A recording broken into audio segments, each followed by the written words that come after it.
My name is Nuri Ronaghy. I was born in Iran and I came to the United States 1967 with my two little children, 6 months old and 3 years old. And I arrived at Eleanor Roosevelt's house. Her daughter, Anna Roosevelt, was the one that was born in White House, was married to Dr. Halstead, and they were in Iran for some years, and we were friends. And then they came back, and my brother, who was also a physician working together with me, they came and they were guests of Eleanor and Anna Roosevelt. And I went and I saw all the plates and everything of Second World War that was decorated in her house. And we were there for a week, and then I start my journey of studying in University of Wisconsin, Madison. I studied in University of Wisconsin and also later Medical College of Virginia, and I can talk about both. But going back to my experience in Iran and the United States, which really symbolizes U.S. relationship with so many countries, which means U.S. embassy everywhere is being used as spy center, and CIA from United States carried a coup d'etat in 1953 and overthrew Dr. Mossadegh, which was elected by Iranian people, as I am sure you know. And the reason was the same thing, oil and military. So oil, actually military is becoming, unfortunately, American people's bread and butter. I had something that I wanted to show you last 70 years, the flow of U.S. military sales and U.S. military assistance to so many countries that are used to kill the people of those countries, create 80-some million refugees, as you know, and imprison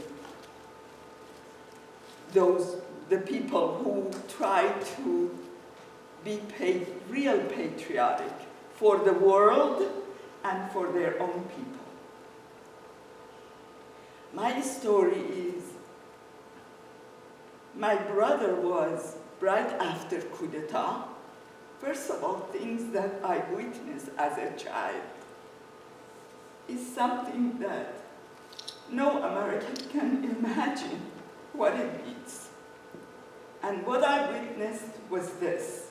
The second day of CIA coup d'etat, the tanks, trucks were filling out, dead and not dead, not quite dead, bodies of children and women primarily. Some of them, they were not quite dead women. Blood was dripping from their hair, and they were moving. And you see it. You see in all of those countries. We killed 1 million in the matter of 2 weeks in Indonesia. And we killed thousands and thousands in Iran in 1953 coup d'etat. And I saw it with my own eyes. Then my brother, which I just told you later on, came to United States, and we were hosted by Eleanor Roosevelt. He graduated from medical school, and he was arrested and he was to be executed. That was my brother. And then, at the same time, for all of you to know the story of all these immigrants, nobody wants to leave their country, including us. Except they made it impossible for us to be able to live in our country. The way they made it impossible is when Shah came to power, with the help of United States carrying coup d'etat, the oil money, the oil of Iran was flowing to United States. And for more than 10 years, Iran was the largest receiver of US military in the Middle East, and protecting with Iranian oil money the interests of United States oil companies, giving oil and receiving military, and killing the neighboring countries when they were trying to protect their own resources for their own people. Iran became gendarme of region, and with Iranian oil protecting United States interests in Dhofar, right next to Yemen, that we are doing right now. Right next to Yemen, there was a revolution going on.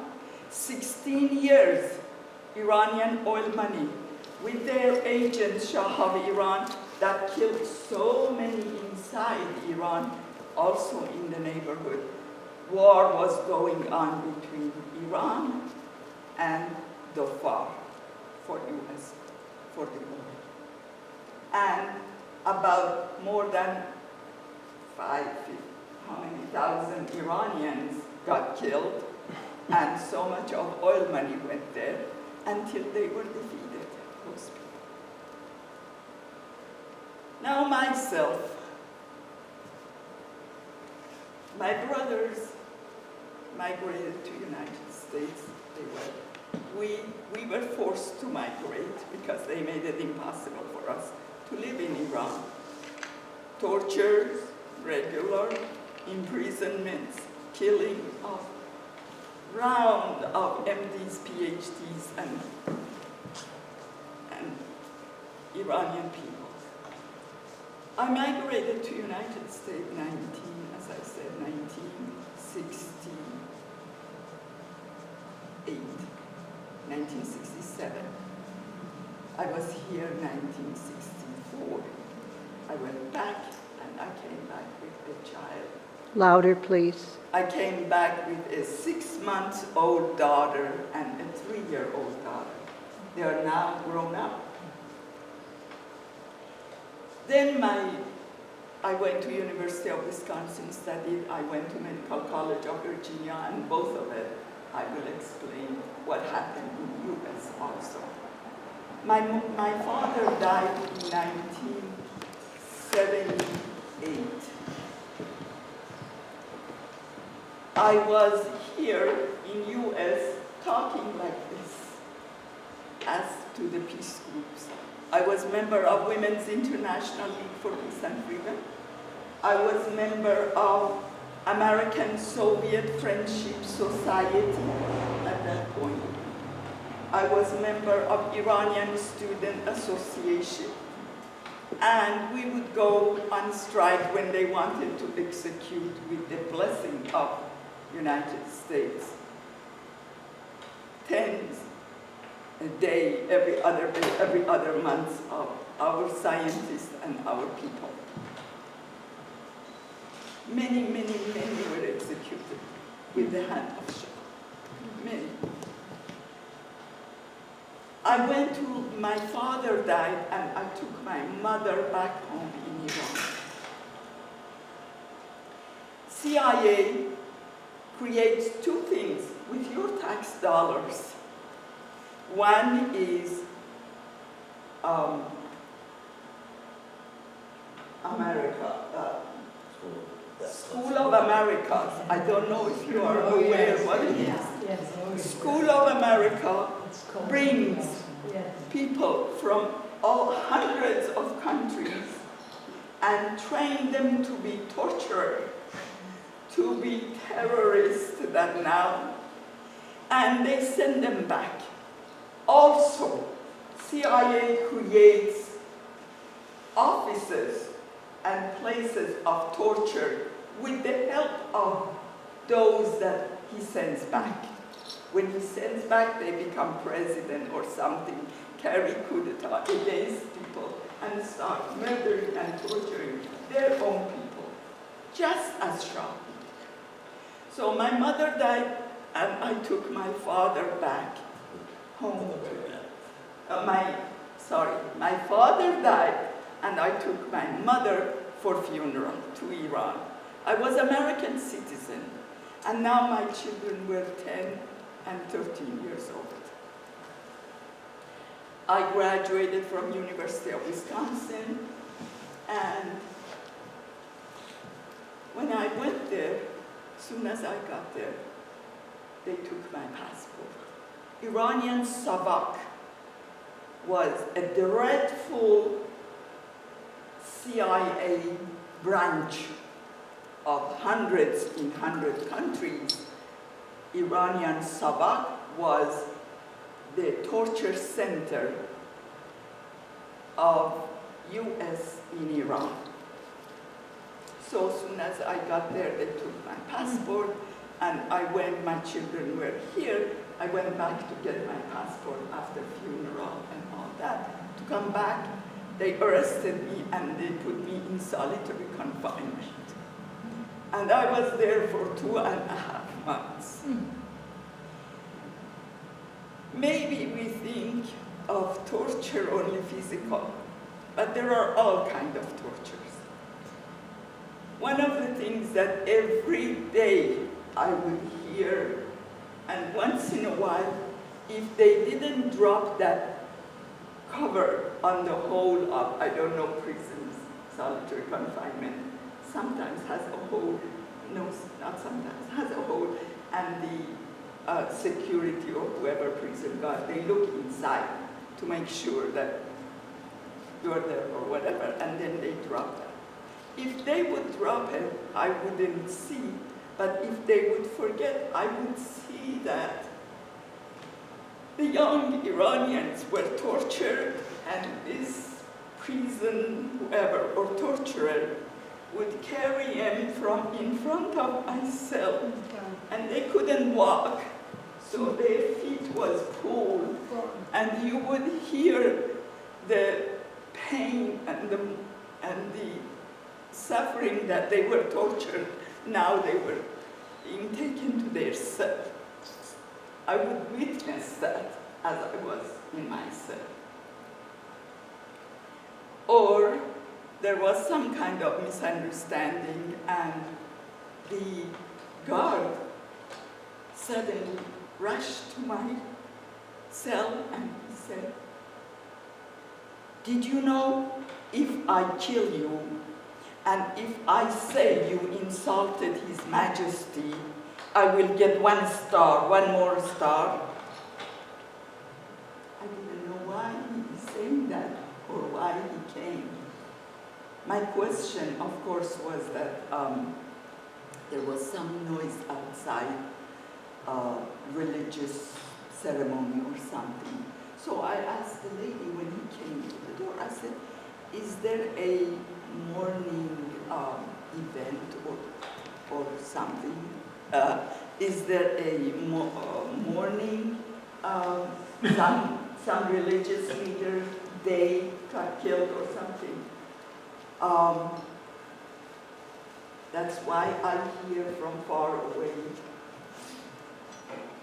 some religious thing going on.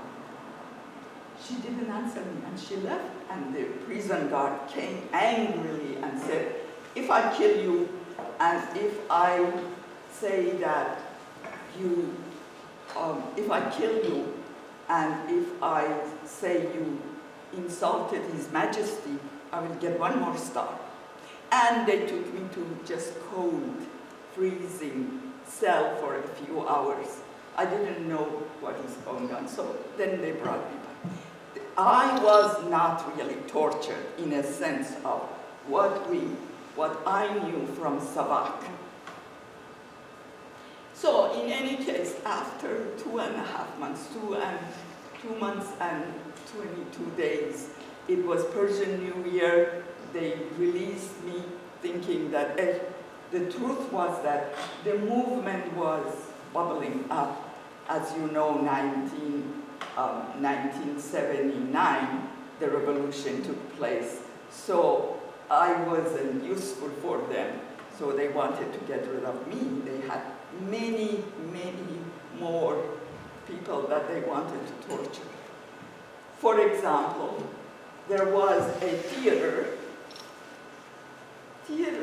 youth and children, 600. They blocked it all around and they burned the whole theater with the people in there. You probably heard of that or else. Then, of course, so many, many things before revolution, many, many things. Black Friday is known to Iranian. General Heiser, there were two politics in the United States. One was saying that we got to kill, Kissinger and the gang were saying that we got to kill as many as we need to keep the Shah there. The other politic of U.S., Carter and the rest, they were saying that Shah of Iran has become a debit for the United States. We should get rid of him and bring somebody that would be a little bit less harsh so that we could continue to get the oil. These two forces in the power in the United States. So they created Black Friday. General Heiser came to Iran, and a mass murder of similar to what happened after CIA coup d'etat took place. People ran to the streets, all cities, and they said, no, this time you cannot keep us quiet. So they didn't succeed, so they went with the second plan. The second plan was, Khomeini was in exile. He was known a little bit, but not so much. Iran was going through revolution, and we had so many progressive leadership. Tudeh party was one, which was Iranian Communist Party. National Front, which was the whole people on the side of Mossadegh, was the second group, or populist Iranian people. And Fadayin, a group of guerrillas that learned from Cuba what to do, was the third one. And other mujahideen that later on, which was religious Marxists, known as religious Marxists, and other groups. So the movement was going mostly not in the direction of Islamic thing, because really Islam, as much as my parents and most of our population is Muslim, we do have a lot of other, I don't like the word minorities, but other ethnic background. We have Kurds, we have Turks, we have Lur, we have Baluch, we have, and religiously we have, Iran is the second most Jewish populated country after Israel that now was created. So Iran was the first. And Christians, we have Armenians. Iran has 8 states which are all Armenian. And we have Muslim, not Shia, but Sunni. We have Zoroastrian, which was the very first monolithic religion ever created. We have Baha'is, so quite variety of all kind of religion and ethnicity. And so US decided that people like Khomeini was in exile. Khomeini was anti-imperialist. But US figured out that Khomeini is enough anti-communist that we can use him against the left in Iran and the left in the whole Middle East. And that's what they decided and what they did. And they escorted with quite a few spies, which I knew him as member of Iranian Student Association that United States CIA infiltrated. So they sent to Iran, and unfortunately, the party was demolished. In Iran, Khomeini helped US with Afghanistan and with Russia. Soviet Union became Russia. And lots of things happening in the Middle East and in the region. Now, I want, soon she will be talking, I want you, now US is drumming up against Iran again. And I want you to know the consequence of what might happen to all of us, to the whole world. Iran is located between Russia to the north, Pakistan to south, both of them have nuclear weapons, and India and China and Israel.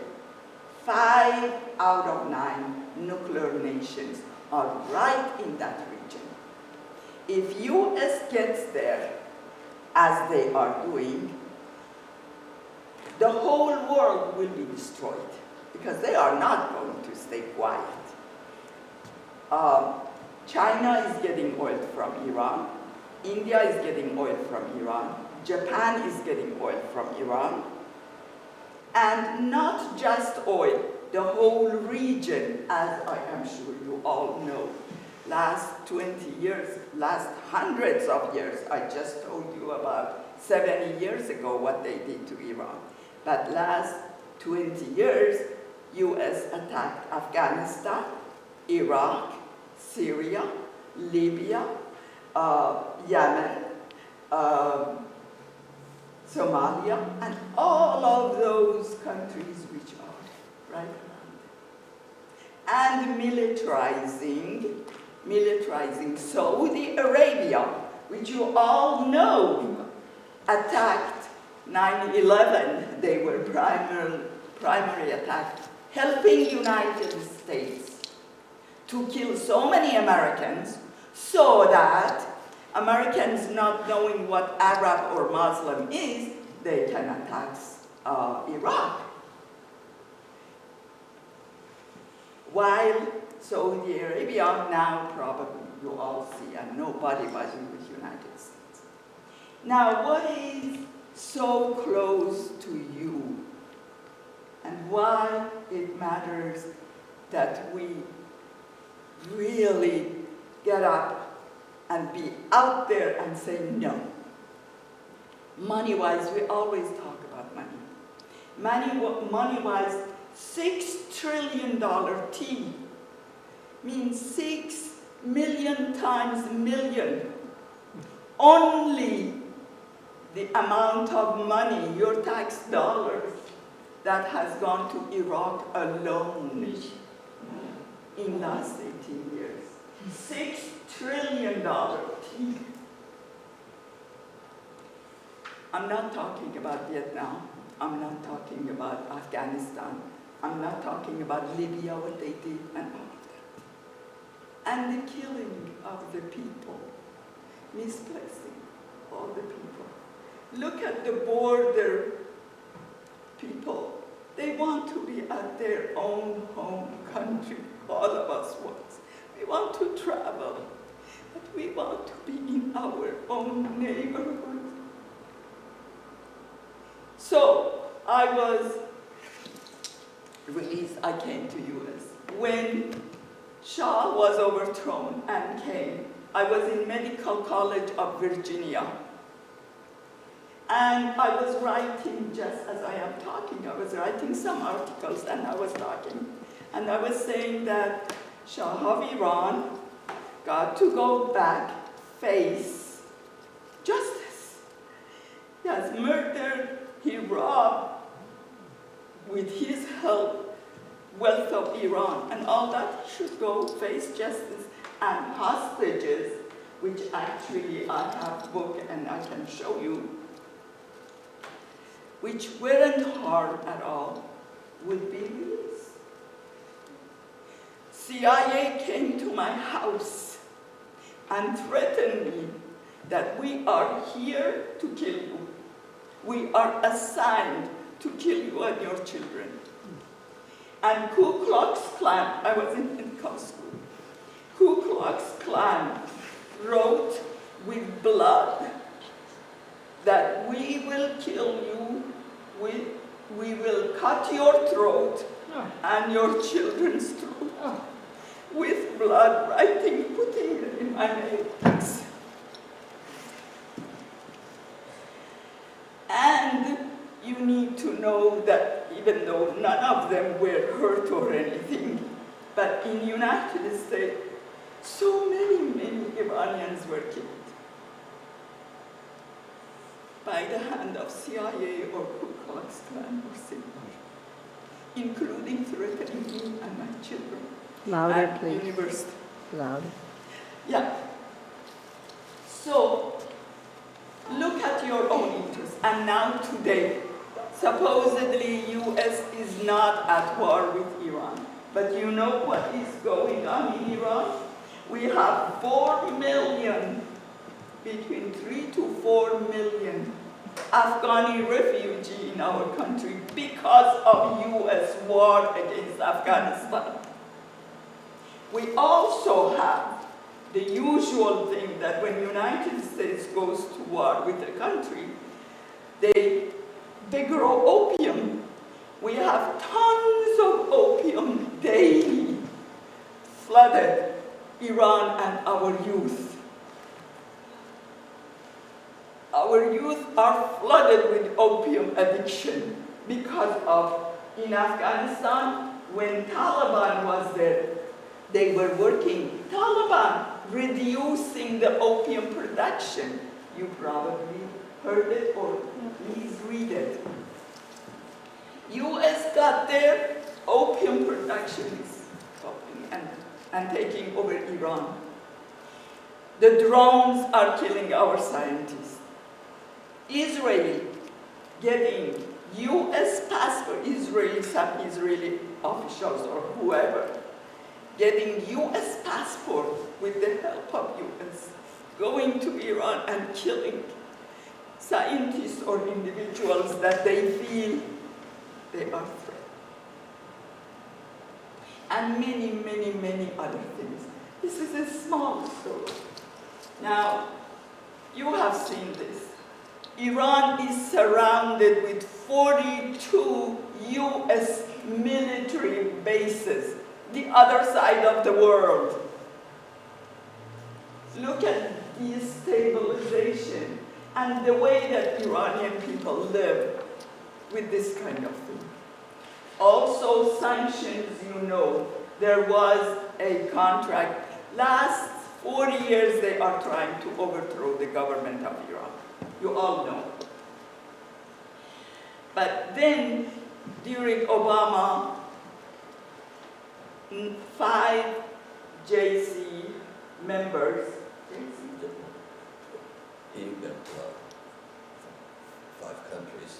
five countries, not just US. US was one of them. And also United Nations. They agreed that Iran nuclear weapon, that they created it so that they would be able to attack Iran, now was becoming a big thing, and let us force them not to go forward with that, which they weren't going to, but in any case,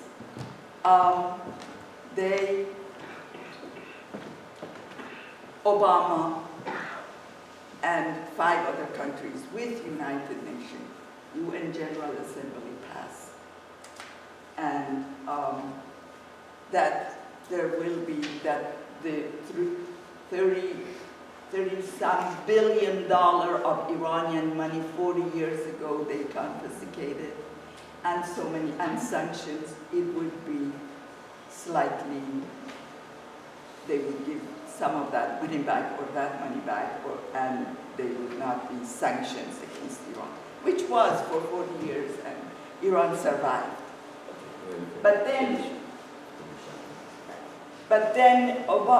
then Trump came and stopped that sanction, and now Iran cannot, they were never, after a revolution, they were not getting oil, but Iran is not allowed to sell to other countries. Why? So creating the economy of Iran, $1 used to be 6.8 because all of it was coming to US anyway, or was used for military against Iranian and the region. Now it is 13,000. $1 is 13,000 Iranian toman. Because of World Bank and because of sanction and because of International Monetary Fund. That's what they are choking when it is called sanctions of destruction. So, Nuri, is there anything people can do about this?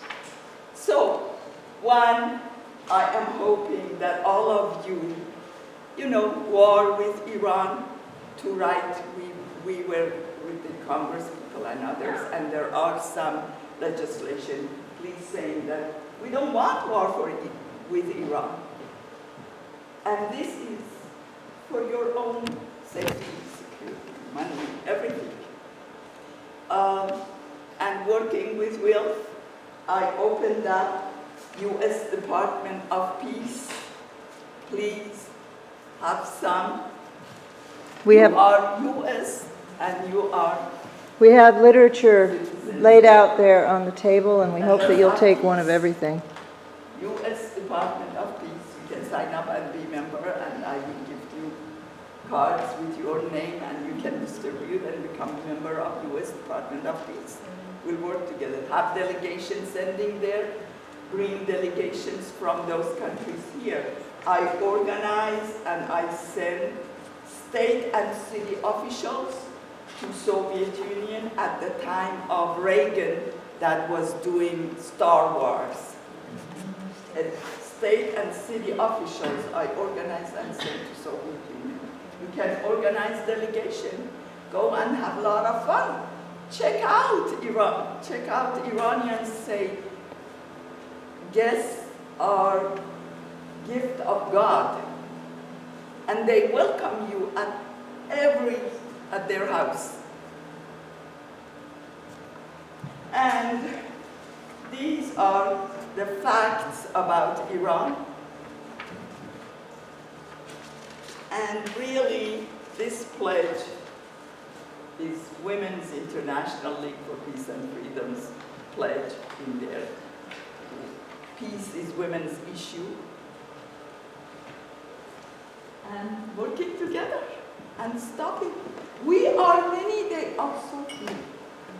And they are robbing you and creating all these wars and coup d'etats and everything around the world.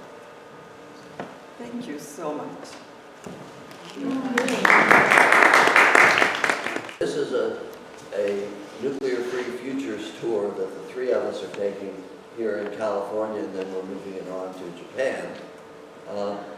And we started off with Iran because Iran is tied up with the nuclear issue intimately in a number of ways. First of all, the difficulty between the U.S. and Iran at present is supposedly based on the fact that there is a suspicion that Iran is trying to build a nuclear weapon. From everything I've read, that is not the case, has not been the case, and Iran has not considered building a nuclear weapon since the time of Iran, the time of the Shah of Iran. At that point, in the last decade of the Shah's reign, the U.S. was very much encouraging Iran to take on the responsibility of having nuclear weapons, and the Shah, at the end of his reign, was pointing in that direction. When Khomeini and the mullahs came to power, they immediately shut down the nuclear program. They opened it up a few years later, strictly, from everything I've read, strictly for nuclear energy and for medicinal uses of nuclear power, not at all a nuclear weapons program.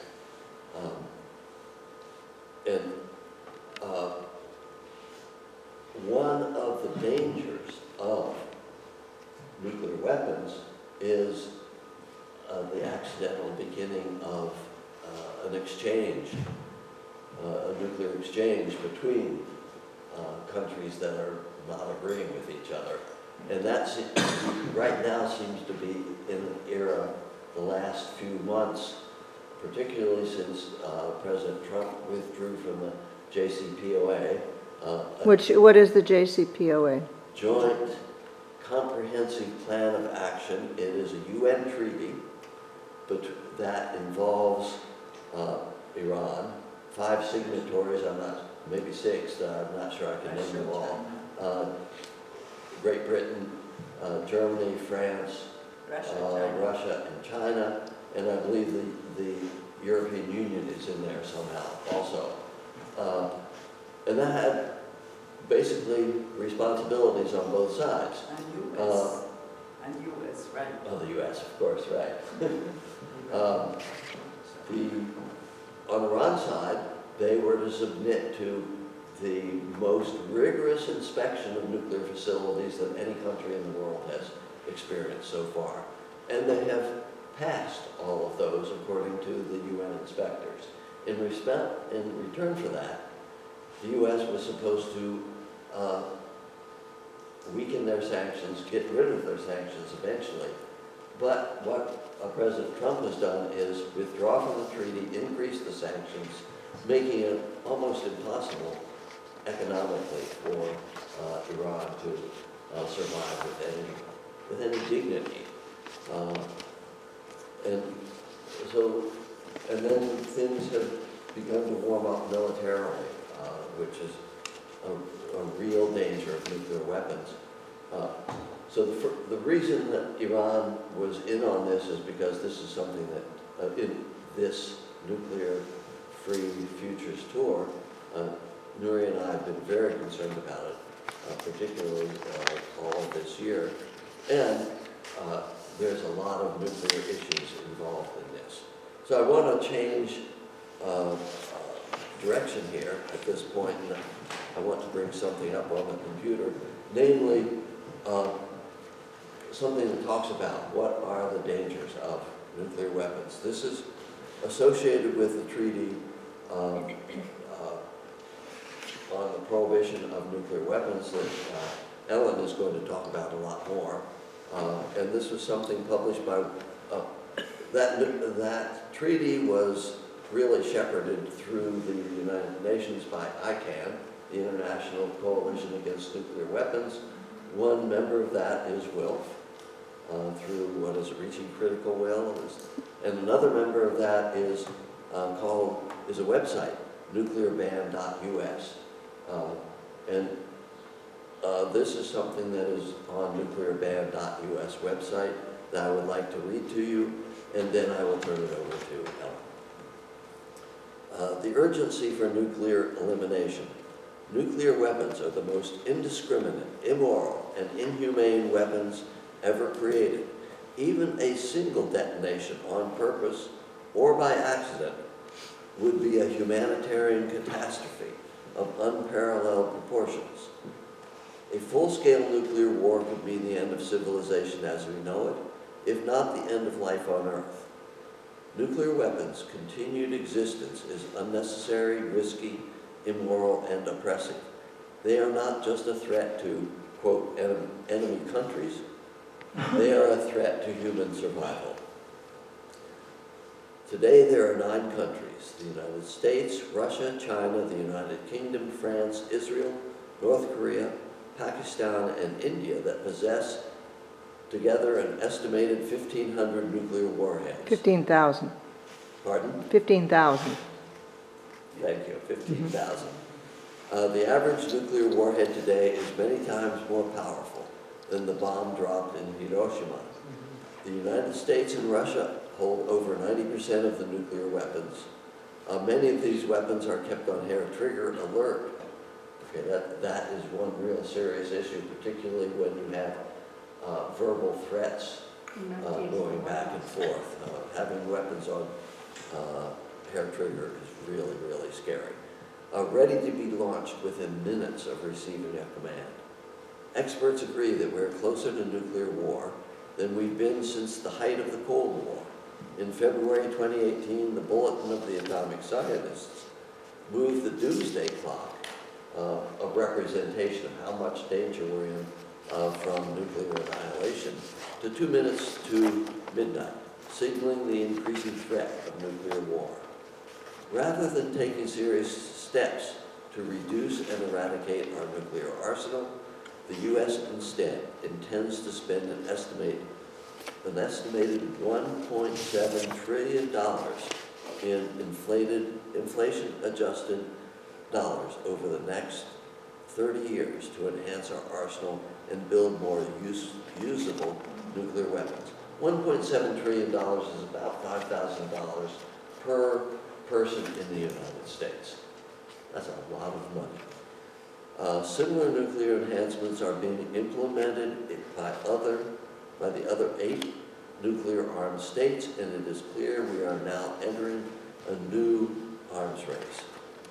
And Mothers with Peace is clearly familiar with the last arms race, as I understand from talking with Jane this morning. This absurd cost drains money and resources that would be better spent investing in life-affirming technologies that could support a healthier and more sustainable future. That's what Ellen is going to talk about. It is time to fully eliminate these absurd and dangerous weapons once and for all. Fortunately, we now have the 2017 Treaty on the Prohibition of Nuclear Weapons, Nuclear Ban Treaty. The Nuclear Ban Treaty has established the first comprehensive ban on nuclear weapons, making them illegal under international law.